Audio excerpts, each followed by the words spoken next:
vídeo, tá? Bom, essa semana São Paulo estreia pelo Campeonato Brasileiro. O tricolor paulista encara o Flamengo quarta-feira, agora amanhã, no estádio do Morumbi às 9h30 da noite. 3 dias depois, já tem clássico contra o Santos também no Morumbi, né? São 2 jogos seguidos em casa com o apoio do seu torcedor. O São Paulo aposta na força do Morumbi para realmente reverter ali a má fase, conseguir contornar a crise em campo. Não sabemos se o Crespo vai com o time titular contra o Flamengo, se vai poupar para o clássico contra o Santos, não sabemos, mas eu gostaria de saber a sua opinião. Você pouparia contra o Flamengo para ir com força total contra o Santos no Morumbi pelo Campeonato Paulista no sábado? Comente aqui abaixo. Lembrando que o São Paulo é o 14º colocado na tabela do Campeonato Paulista, é o primeiro clube fora da zona de rebaixamento. A classificação para a próxima fase tá muito complicada, dificilmente vai acontecer, a não ser que aconteça uma grande reviravolta, combinação de resultados e etc. Enquanto isso, o São Paulo vai brigando contra o rebaixamento. Hoje, a realidade do São Paulo é brigar contra o rebaixamento no Campeonato Paulista, né? Uma grande vergonha para o São Paulo não se classificar para o mata-mata do Paulistão, é uma grande vergonha estar disputando, na verdade, lutando contra a zona de rebaixamento. Enquanto isso, o nosso novo presidente tá falando que o São Paulo é incaível. Se a gente for se segurar nessa mística de gigante não cai, somos incaíveis, não sei o que, vai cair. Tem que acordar, tem que melhorar, o time tem que melhorar, o Crespo tem que fazer esse time jogar bola. Ah, mas não temos reforços. Ah, o elenco é ruim. Se vira, irmão, o elenco tá aí, se vira com o que você tem. Se é pra ficar toda hora reclamando na coletiva que não tem jogador pra aquilo, pra aquilo outro, então abre aí a vaga e coloca alguém que queira fazer algo melhor, que tenha capacidade pra isso. Renato Gaúcho tá livre no mercado. Acorda, Crespo, pelo amor de Deus, cara. Não existe essa de incaível. Se bobear, vai cair sim e acabou. Crespo tem que acordar. Vamos ver se ele vai poupar contra o Flamengo, se ele vai com o time titular, porque a última estratégia do Crespo, poupar contra a Portuguesa, que era o único jogo que a gente poderia vencer de fato. Não, ele poupou contra a Portuguesa, perdeu, e aí vai contra o Palmeiras com o time titular e perdeu também. Estratégia horrível do Crespo, não deu certo, e eu espero que ele não adote essa estratégia nessa semana. A minha opinião é que o Crespo tem que poupar contra o Flamengo. Ah, mas isso é Brasileirão, já vai perder ponto. Vai perder ponto, porque é melhor você perder ponto agora no Campeonato Brasileiro, nessa primeira rodada, e garantir uma vitória, tentar garantir uma vitória contra o Santos no próximo sábado, do que você ganhar esses 3 pontos aí e perder contra o Santos, para que vai ter que poupar contra o Santos. Você prefere poupar contra o Santos ou poupar contra o Flamengo na primeira rodada do Campeonato Brasileiro? Depois do Santos, São Paulo vai encarar o Primavera, se não me engano, e a Ponte Preta, né, pelo Campeonato Paulista. São apenas 3 jogos. Acorda, não tem o que fazer. Tem que ir para cima. Bom, além da força do Morumbi, o São Paulo também aposta em outras frentes para reverter a crise, né? O novo presidente do tricolor, Arry Macis Júnior, e é sim, gente, se pronuncia Arry o nome dele, tá? Eu sei que a gente ia falar assim, eu mesmo falava Harry Macis, até porque se escreve como se fosse Harry Potter, mas a pronúncia não é Harry, pelo menos não dele, a pronúncia é Arry Macis, ok? O Arry Macis aposta em Crespo e Rafinha para acalmar aí os ânimos, as coisas no futebol. A volta de Rafinha é justamente para controlar o vestiário, né? A cartada do presidente tricolor é conquistar a confiança do elenco. O Rafinha é muito querido pelo elenco, pelos jogadores ali, né? Tem a confiança de todo mundo, é um cara muito bom de segurar vestiário e é isso que ele vai fazer. O novo gerente esportivo do São Paulo começa os seus trabalhos hoje no CT da Barra Funda. No anúncio oficial, não vimos ali a duração do contrato de Rafinha, mas provavelmente deve ser até o final deste ano apenas, tá? Aliás, hoje, às 1h da tarde, o Rafinha será apresentado oficialmente no São Paulo como novo diretor, né? O gerente esportivo. Publicamente, o elenco está fechado com o Crespo, tá? A chegada de Rafinha servirá realmente para melhorar o clima interno, tá? Controlar também a questão dos atrasados, conversar com os atletas. Tem a linguagem do boleiro, o Crespo também tem, só que a informação que a gente tem é que o Crespo não é tão próximo assim dos jogadores, apesar de os atletas estarem fechados com ele, porque os atletas entendem que o Crespo é o único que está dando a cara a tapa por eles, jogadores, defendendo-os nas coletivas, etc, né? Então o Crespo, ele de fato, ele tem o elenco, tá, rapaziada? Ele não perdeu o vestiário, ele tem o elenco nas mãos. Agora, as limitações dele, né, que são grandes. O Rafinha vai trabalhar junto com o Rui Costa, tocando o futebol do São Paulo, mas também no vestiário, com os atletas, nada de política, apenas campo, beleza? Você gostou da volta do Rafinha? Comente aqui abaixo a sua opinião. E a derrota para o Palmeiras segue doendo aí no coração do São Paulino, né? Alguns jogadores foram alvos da torcida pela derrota. O Arboleda, por exemplo, foi um dos mais comentados de forma negativa. Comentários como: deu de Arboleda, de verdade, olha esse cara marcando. Ou: Arboleda falhou de novo, já deu, é hora de encerrar o ciclo no Morumbi. Viralizaram nas redes sociais, né? Um dos comentários que mais me chamaram a atenção foi esse aqui, abre aspas: por qual motivo o Arboleda foi marcar um jogador que o Mike já estava marcando? Fecha aspas. O lance em questão é do belo gol do Flaco Lopes, né, rapaziada? Onde ele entra sozinho na área pra marcar. Isso porque o Arboleda... Parece que o Arboleda não tava nem marcando o jogador que o Mike tava marcando. Parece que o Arboleda tava marcando o próprio Mike, né? E aí deixa o corredor livre pro Flaco Lopes adentrar ali, se infiltrar e cavar pra cima do Rafael. Outro comentário aponta para a Arboleda que falha em todos os jogos contra o Palmeiras. Tem muitos torcedores do São Paulo pedindo a saída de Arboleda do São Paulo, né, rapaziada? Mas você é a favor da permanência ou acha que é fim de ciclo mesmo? Comente aqui abaixo. Não há indícios de que o Arboleda vai sair do São Paulo nessa janela. Até chegou algumas sondagens propostas por ele, principalmente o Atlético Paranaense, mas não deu em nada, o São Paulo recusou. Quanto à titularidade, você acha que o Arboleda ainda merece a titularidade no time do São Paulo, na zaga São Paulina? Comente aqui abaixo. Fato é que a zaga do São Paulo hoje, o sistema defensivo do São Paulo, ele é praticamente inexistente, é uma mãe, né? E o Hernan Crespo segue pedindo reforços no São Paulo. O técnico pediu aí para a diretoria insistir na contratação de Julian Fernandes. O atacante de 21 anos de idade negocia algumas semanas com o clube do Morumbi. Contudo, o salário do jogador ali, o que ele pretende para atuar no Brasil, é fora da realidade, é considerado muito alto e é talvez o principal obstáculo pela vinda de Julian ao São Paulo. A Rimaci Júnior, então, pede para que Crespo utilize o atual elenco e também os meninos de Cotia, ou seja, dificilmente reforços chegarão neste momento. O clube admite a falta de recursos financeiros para contratar novos atletas. Se vier alguém, será por empréstimo ali, ou também um jogador livre no mercado, como foi as 3 únicas contratações do São Paulo até aqui: o Carlos Coronel, o Danielzinho e o Dória, além do Lucas Ramon, que o São Paulo contratou, fechou o pré-contrato, mas ele virá apenas quando tiver livre no mercado a partir de abril, tá? Bom, ontem o noticiário argentino apontou para um avanço de Julian Fernandes com o Rosário Central da Argentina. Ainda não está nada assinado ainda, mas já há um acordo verbal para a ida do jogador para o Rosário, né? O contrato será por empréstimo com opção de compra fixada no contrato, mesmos moldes que o São Paulo ofereceu ali para ter o atleta, né? O atleta que pertence ao New York City da Major League Soccer dos Estados Unidos. O Crespo segue insistindo e pedindo para a diretoria insistir na contratação do Julian Fernandes, até porque, como eu falei, não tem nada assinado ainda. Existe um avanço com o Rosário, existe um acordo verbal com o Rosário, mas não tem nada, não tem papel timbrado, não tem tinta no papel, não tem assinatura. Então, São Paulo ainda pode insistir. Na minha... Pausa de 5 segundos para pedir a sua ajuda ao nosso canal com o seu like e se inscrever se ainda não for um inscrito. Então, Rafinha vai começar esses trabalhos, acredito que é uma boa contratação, acho que o Rafinha vai se dar muito bem como gerente esportivo do São Paulo, ele vai ficar mais a cargo do dia a dia do clube, tá? Essas questões de bastidores e tudo fica a cargo do Rui Costa, a gente já trouxe em live também no vídeo de ontem que o Marcos Braz não é cotado no São Paulo, que o Rui Costa terá plenos poderes como diretor esportivo, diretor de futebol, melhor dizendo, do São Paulo. Então, essa será a espinha dorsal do São Paulo Futebol Clube, jogadores, comissão técnica, Rafinha, Rui Costa e Macis. E ali tem Milton Cruz como auxiliar, que a gente trouxe, e a gente ainda bate na tecla de que ele será demitido, tá? Vai ter o Alan Barcelos que vai fazer essa transição. O Alan Barcelos, na informação que a gente tem, tirou férias, depois das férias volta, e aí um pouquinho depois o Milton Cruz vai ser desligado do São Paulo. Além de tudo, tem o Beazotto, que é rede de transição. Ele será um cara ali que vai ficar responsável, inclusive, pela transição dos atletas do elenco da base para o elenco profissional. Tá bom? Você tá na expectativa positiva do Rafinha? Quero saber a opinião de vocês aqui nos comentários, beleza? Antes da gente continuar, aqui embaixo na descrição tem o link da Mandaká, cupom Alexander para você ter R$40 de desconto para você aproveitar as delícias da Mandaká. Corre, não perca tempo, que você vai gostar bastante. É prático, aceita VA, VR, entrega para você no mesmo dia, é saboroso demais. Eu vou até rodar um videozinho aqui do lado, deu comendo a Mandaká, ó, comi um escondidinho de carne que é maravilhoso. Eu tenho certeza que vocês vão gostar bastante.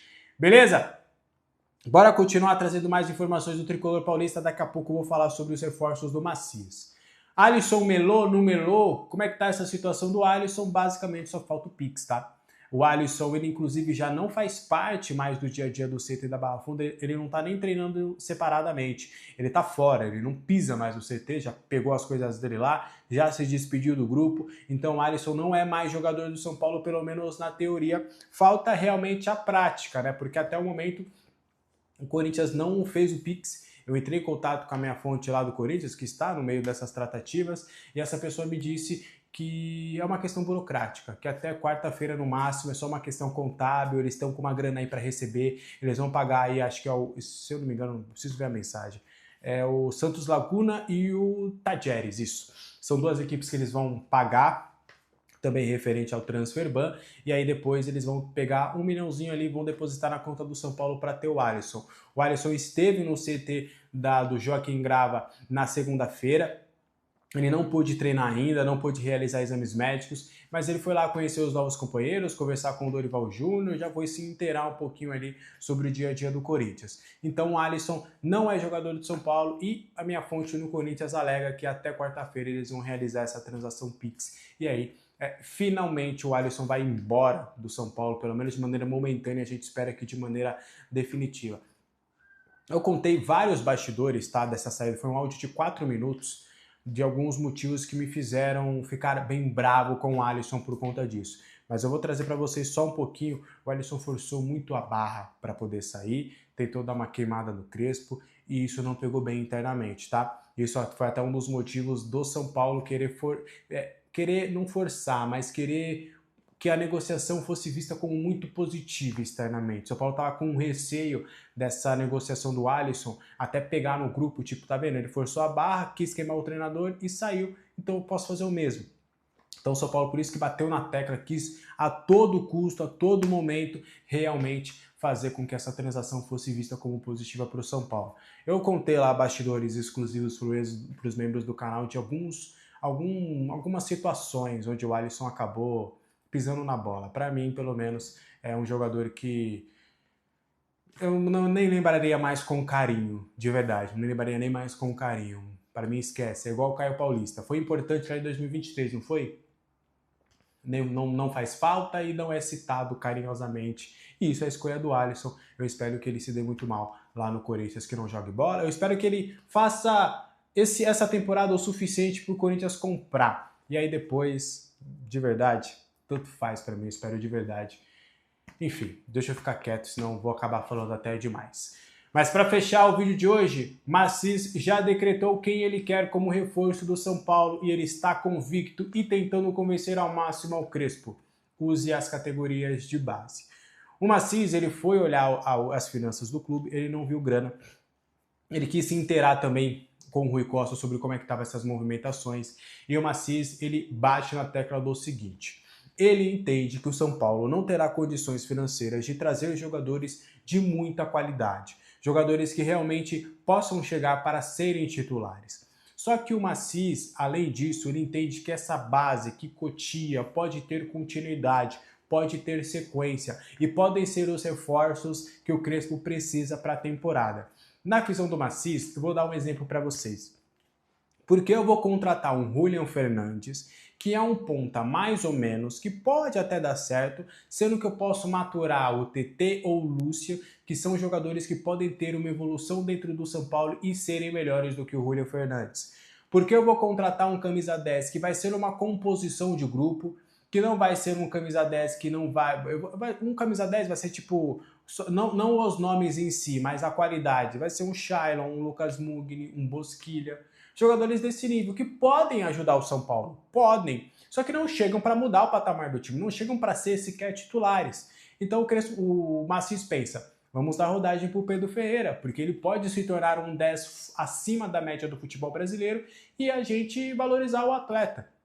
Então o Massis tem tentado conversar com o Crespo e conversado com o treinador e tentando botar na cabeça do Crespo de que ele não precisa dos reforços do jeito que estavam sendo. Coronel, Danielzinho, que por mais o Danielzinho, por exemplo, até chegou a agregar. Mas o Massis está tentando levar o Crespo por esse lado. Até, por exemplo, em vez de trazer 5, 6 reforços que você queria, a gente vai olhar o mercado para 1 ou 2, que é o camisa 10 e o 11. Só que a gente vai trazer uma oportunidade que a gente acha viável, até uma troca de jogadores. Foi uma sugestão minha, não é uma informação, tá? É uma sugestão que eu fiz na live, que é algo que poderia acontecer pelo nível do jogador, tá?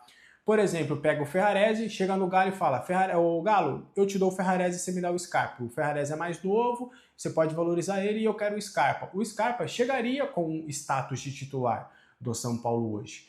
Então, seria esse tipo de transação que o Macís está buscando, que o Macís entende que pode ser viável. Repito, não tem negociação por Ferrarese e Scarpa. Eu só dei um exemplo para vocês entenderem o que o Macís acha relevante para poder fazer de negociação para trazer reforços, tá?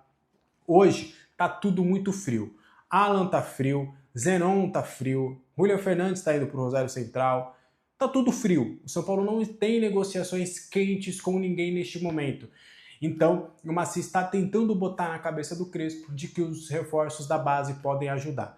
E, repito, vão subir muita gente. Já depois do confronto contra o Flamengo, vai subir o Jorginho, o Felisberto e o TT. Eles já vão definitivamente para o profissional, além do Nicolas, do Pedro Ferreira e também...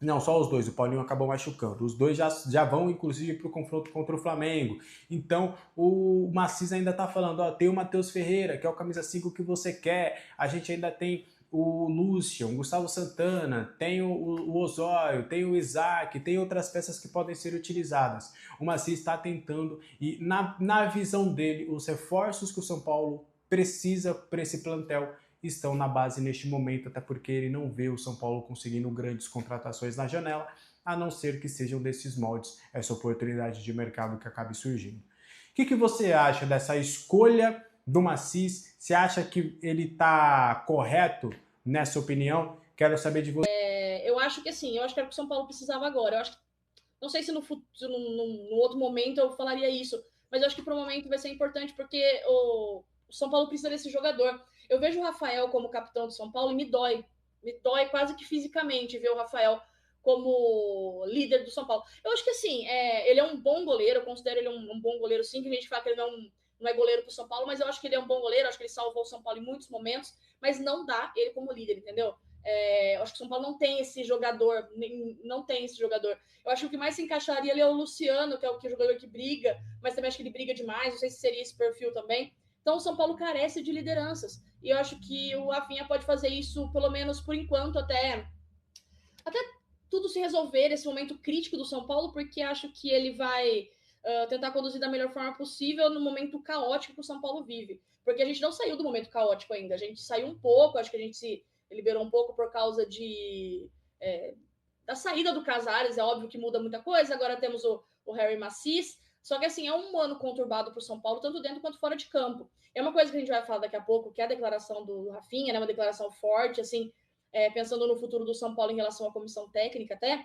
E eu, até adiantando um pouco, eu meio que concordo com o Rafinha. Eu acho que a gente estava também muito apoiado nesse discurso de política. Eu acho que interfere, com certeza. Eu acho que atrapalha, eu acho que é um problema, eu acho que é algo que tem que ser solucionado, mas também não pode servir de muleta. Eu acho que está servindo, às vezes, muito de muleta para algumas situações. Então, eu acho que o Rafinha vai ter um trabalho nada fácil daqui para frente também. Eu estou muito na esperança que dê muito certo e o que ele pode conduzir em relação a isso, de fazer esse elo, né, entre diretoria e jogadores. Eu acho que vai ser importante para fazer que os jogadores foquem naquilo que é para focar, que é o futebol. E assim também, e que sejam quitadas as pendências, vamos assim dizer, né? Que a gente sabe que o São Paulo tem com seus jogadores, e eles precisam receber, entendeu? Então, acho que isso não é uma questão a ser colocada em... eles têm que receber. Foi o que foi acordado entre eles. Eu acho que isso precisa estar em dia. Esse negócio de normalizar os atrasos dos jogadores, isso não é bacana, isso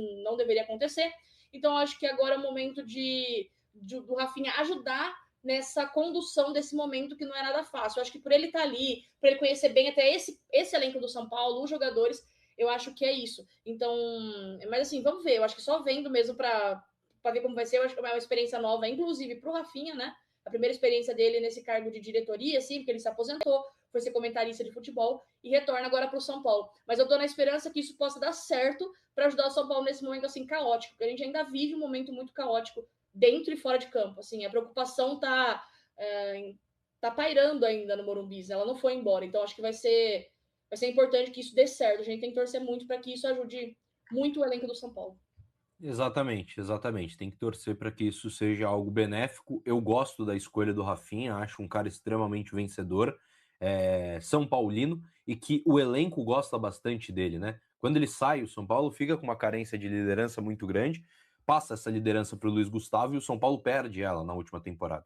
Então as lideranças do São Paulo não são lideranças tão vitoriosas como foi em 2023, como foi em 2024 e até na última temporada em 2025. Quando a gente perde essas duas figuras, que são caras extremamente vitoriosos, de rodagem, bagagem europeia e vencedores em seus clubes anteriores, São Paulo fica carente dessa liderança. O Lucas é um cara extremamente vitorioso, mas não tem esse perfil de liderança.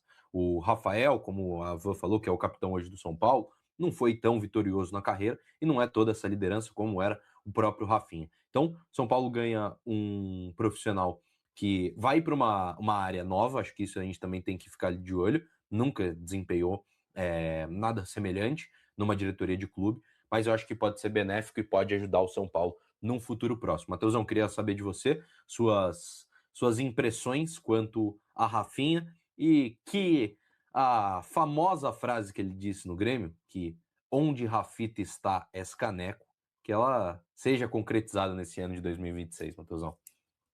Que Deus ouça essas palavras eternas dele. Eu acho, ratifico o que vocês falaram, eu acho que é uma experiência válida para o São Paulo. Desde que ele saiu, eu acho que sobrou um hiato de liderança no clube.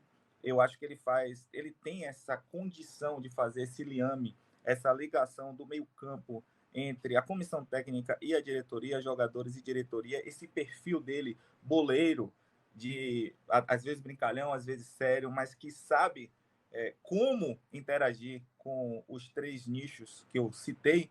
Acho que vai ser bastante importante para o São Paulo neste momento. Na realidade, eu acredito que o São Paulo tem no tripé dos Ferreiras uma grande solução, né? O nome dele é Márcio Rafael Ferreira, é um deles. Eu acredito que vai suprir esse ciclo renovado. Ele vai ser gerente esportivo, vai entrar no lugar de Muricy Ramalho. Eu acho que essa renovação é muito importante. E os outros dois Ferreiras, o Matheus Ferreira, que eu acho que vai subir bem, vai ficar ali no meio-campo do São Paulo, vai preencher uma lacuna do primeiro volante, e o Pedro Ferreira. Eu acredito nesses três. Eu acho que esses três têm condição de mudar o ano do São Paulo. A própria Vanessa já falou que a declaração dele hoje foi bastante contundente, vai ecoar no elenco. Já foi uma primeira impressão daquilo que vai ser a gestão Rafinha. A gente vai falar sobre isso mais à frente, só que, na minha opinião, foi um grande acerto da diretoria, é uma aposta, afinal, ele nunca exerceu esse cargo antes, porém, uma aposta que, além de ser identificado com o clube, de ter mais de 100 jogos com a camisa do São Paulo, de ter conquistado títulos, é aquele que sabe qual é a real condição do São Paulo, conhece o atual elenco e tem condição de, pelo menos, estabelecer uma harmonia nessa relação que a gente percebe que é conturbada entre jogadores, diretoria e comissão técnica. Exatamente, exatamente. Acho que ele pode ser um cara, uma figura importante nesse ano de 2026, uma figura extremamente vencedora. E o Rafinha, que sempre teve um carinho pelo São Paulo, e falou hoje, muito legal a declaração dele no Sport TV, que ele diz que o chamado do São Paulo é quase que uma convocação. E eu acho que, para a gente também, só para concluir esse fator, e para comentar um pouquinho do que eu vou falar, eu acho que é muito importante a gente deixar bem claro que o Rafinha não tinha obrigação nenhuma de aceitar essa proposta do São Paulo. Ele sai do ar-condicionado, sendo comentarista do Grupo Globo, iria comentar a final de Supercopa, seria um cara importante no Grupo Globo. Já tinha feito transmissões também na TNT Sports para Champions League.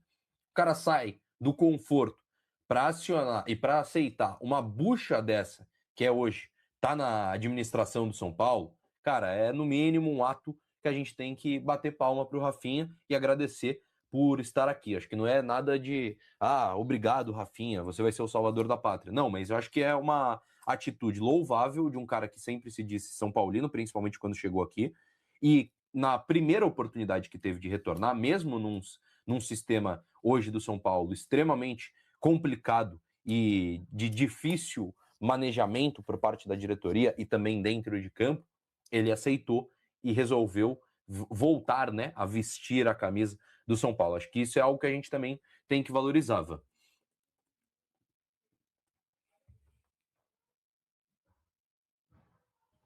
Desculpa, estava sem som. Eu acho que é isso, eu concordo. Eu acho que assim, eu gosto do Rafinha, eu particularmente gosto do Rafinha, eu gosto do estilo de. Eu gosto de jogador de personalidade, sabe? Ele não é jogador mais, mas eu gosto do estilo jogador Rafinha de personalidade. Eu sempre falei que, por exemplo, dentre os dois extremos, o jogador que ele é mais. Porque a gente tem vários perfis de jogador, mas tem um jogador que ele é mais efusivo, que ele abraça o clube, que ele tem aquela emoção, que ele é revoltado, que seja. Às vezes ele deixa a emoção até atrapalhar um pouco, que é o caso do Luciano. Esse é um extremo. E o outro extremo é o jogador que não liga muito, que, sei lá, joga o futebol dele ali, mas não tem muito, acabou o jogo, tá tudo bem.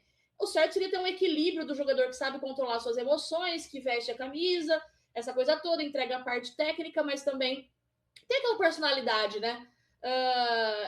Mas dos dois extremos, eu prefiro talvez o atleta que seja mais efusivo, que lute pelo clube, que veste a camisa realmente, que mostra esse amor, essa paixão, enfim. Então eu prefiro esse extremo. E o Rafinha acho que era muito desse extremo, né? Um episódio que a gente lembra muito, infelizmente, foi aquele 5-0 que a gente sofreu pro Palmeiras, que ele saiu de campo expulso, falando que o Klaus era palmeirense, sabe?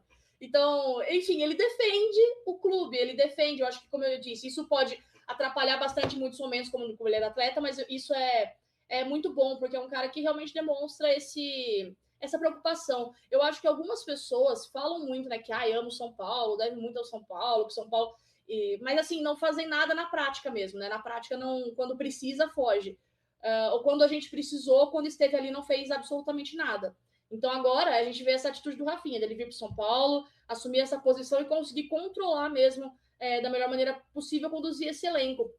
Então, eu acho que agora é momento de... é óbvio, né, que vai ter o discurso, muita gente vai saber qual que é a intenção do Rafinha de voltar para o São Paulo, vai dar ouvidos para o que ele tem a dizer. Como você disse, é um cara muito vitorioso, muito experiente no futebol, então ele tem muita experiência. Então, que eu acho que realmente os jogadores vão dar ouvidos a ele, vão ter confiança. Eu acho que falta esse elo de confiança mesmo, dos atletas poderem confiar no Rafinha, dele ser transparente com o elenco, com a diretoria e comissão técnica, né? Então, os jogadores vão ter em quem confiar, um cara que fala a linguagem da bola, que eu acho que é muito importante também, e que eles se sintam à vontade. Eu acho que isso traz uma certa tranquilidade para o grupo de uma maneira geral. Mas o São Paulo ele precisa de muitas mudanças, né? Muitas mudanças. Algumas já estão sendo feitas, eu acho que o Rafinha também é uma mudança. A gente acompanhou algumas saídas recentes, né? Muricy saiu... Saiu o Carlos Belmonte há algum tempo, aí saiu Márcio Carlo Magno, aí agora a gente vem com essa chegada do Rafinha, aí, teve o Casares que renunciou, novo presidente. Eu acho que é um momento novo para o São Paulo. Como eu disse, ainda está pairando sobre nós um caos completo, tanto dentro quanto fora de campo. A gente não passou por ele ainda. Eu acho que a gente vai viver esse caos num ano de eleição, no ano que o São Paulo está totalmente... A gente viu, né? Começo de temporada a gente tá preocupado em não cair no Paulista. A gente tá em 14º no Paulista. Então eu acho que eu acho que a gente precisa de pessoas assim que amem o São Paulo, que entendam o problema do São Paulo e possam fazer realmente essa conexão que a gente tanto precisa agora, que é de pessoas que realmente se disponham a estar ali pelo clube. Isso contagia, né? Eu acho que isso contagia. É uma informação até que o Éder Traschini trouxe pra gente aqui na arquibancada, que o Crespo ele decidiu afastar, por exemplo, o Alisson, para que aquele sentimento de não abraçar o foco mesmo, de ajudar o São Paulo nesse ano, não passasse para o restante do elenco, né? Por isso que ele decidiu afastar, viu que ele queria ir para o Corinthians, falou melhor afastar para esse sentimento não contaminar o elenco, sendo que o elenco precisa estar unido para ajudar o São Paulo no momento de reconstrução. Então agora a gente vem para um outro ponto, que o Rafinha venha para contagiar também esse elenco, no sistema de reestruturação, de trazer o São Paulo de volta, de entender as necessidades do clube e as dificuldades do clube, mas mesmo assim seguir. Assim, acho que a primeira coisa de você mostrar valorização para o elenco é cumprindo com as obrigações. E foi uma coisa que o Rafinha até falou, que vai ser preciso quitar esses valores, que o São Paulo precisa estar em dia com seus jogadores. Aí eu acho que o elenco vai também começar a olhar para a diretoria de uma forma diferente. Tipo, realmente, algo mudou, algo está diferente, e essa confiança vai ser retomada. Ah!